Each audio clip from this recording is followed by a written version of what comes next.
Big congratulations to the Super Eagles as they made it 3 out of 3. Yes, 3 out of 3 as they defeated the Ugandan national team by 3 goals to 1. It's a game every Nigerian would have preferred to have ended in 3-0 win with a clean sheet, but 3-1 is still a manageable victory, especially for the fact that Nigeria really didn't need this match. Nigeria already qualified.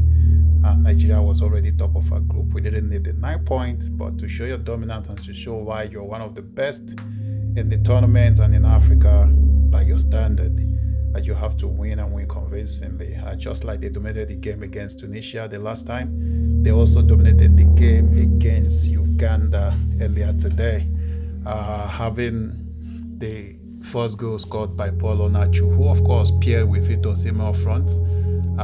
In the absence of Afcon Adams, who wasn't on the starting lineup. So Victor Osimhen, of course, was the captain of the game, and I think he only played because he wanted to increase his goal tallies, but somehow luck didn't fall on him as other players took the luck, because he will always, of course, lure the defense and open the space for other players to score, and that's exactly what happened all throughout the game. Even though he would have gotten an assist in this one, he had a ball he has clearly dealt with pass to Paul Onachu, who couldn't convert. But then the same ball was recycled and brought back to Paul Onachu, and Paul Onachu was after that able to convert it, and that made it 1-0 in the first half.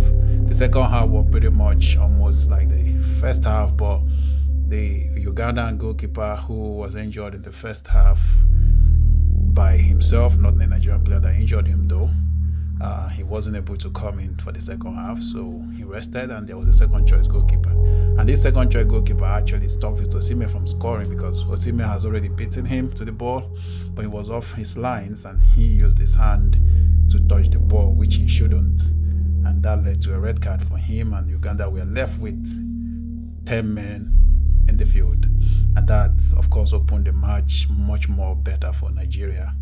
And Bruno Onyekachi, of course, stepped up his game and started running riots on the Ugandan defense, with assists from Samuel Chukwueze. Of course, he was able to put in 2 goals at the back of the net, ensuring that Nigeria runs away with this one with a 3-1 dominant victory. And of course, it might interest you to know that Nigeria has not actually been finding it easy playing Uganda. Even in the past, Nigeria has played Uganda like 8 times before this game, and Uganda won 4 times out of the 8 times, and Nigeria only won 2 times. And then, of course, the remaining 2 were a draw.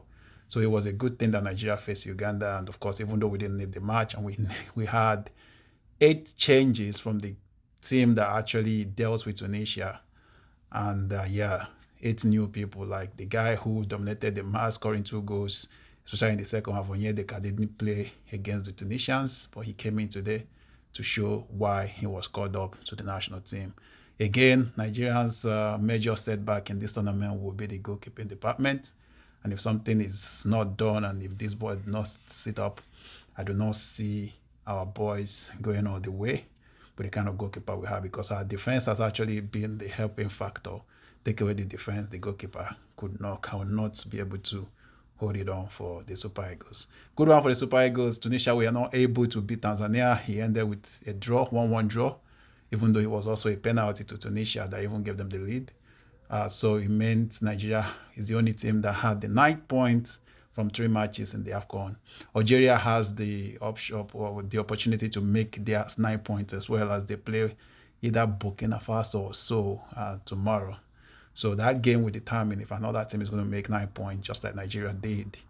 And in the coming days, we are going to see better, because the competition is actually getting better and better. We're going into knockout stages, and a lot is bound to happen. Nigeria will know her fate either today or tomorrow. We will know, of course, who we're going to play. We already know we are top of Group C, and we should be playing somebody from Group A, B, or thereabouts. Thank you, and this is Coach VP, or you can call me Soccer VP, and here we keep it locked in and for real. Like, comment, and of course, do follow. Love you all. Bye now.